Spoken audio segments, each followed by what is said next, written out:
Hi friends, English web series the beast in me ఈ web series 8 ఎపిసోడ్లతో తెలుగులో release అయింది. ఒక్కొక్క ఎపిసోడ్ 50 నిమిషాలు పైగా ఉంటుంది. ఈ వెబ్ సిరీస్ కథ ఏంటో ఇప్పుడు చూద్దాం. యాగీ విగ్స్ అనే రచయిత్రి ఉంటుంది. ఆమె తన పక్క ఇంట్లో చేరిన ఓ పెద్ద క్రూరుడు నైల్ జావిస్ అతని జీవితం మీద బుక్ రాయాలనుకుంటుంది. ఎందుకు రాయాలనుకుంటుందంటే అతని మీద ఆమెకి అనుమానం కలుగుతుంది. యాగీ విగ్స్ లెస్బియన్. వాళ్ళిద్దరికీ ఒక కొడుకు ఉంటాడు.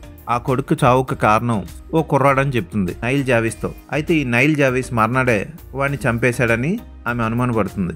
ఎందుకంటే ఆ కుర్రాడు కనపడకుండా పోతాడు. ఆ కుర్రాడిని ఇతను చంపేశాడా, ఏం చేశాడని తెలుసుకోవడం కోసం యాగీ విగ్స్ అతనితో అతని చరిత్ర రాస్తానని బుక్ రాస్తానని మొదలు పెడుతుంది. వెళ్లే కొద్దీ నైల్ జావిస్ అతని మొదటి భార్యని చంపాడా లేదా అన్నది కూడా తెలుసుకుంటుంది ఆమె. అది ఎలా తెలుసుకుంది, దానికి కారణమైన డిటెక్టివ్ ఎవడు, అసలు ఈ నైల్ జావిస్ నిజంగానే హంతకుడా, తన సొంత భార్యనే చంపాడా, ఇవన్నీ తెలుసుకోవాలంటే ఈ వెబ్ సిరీస్ చూడాలి. ఈ వెబ్ సిరీస్ లో అంతగా అసభ్యకర సన్నివేశాలు లేవు. సస్పెన్స్ ని మాత్రం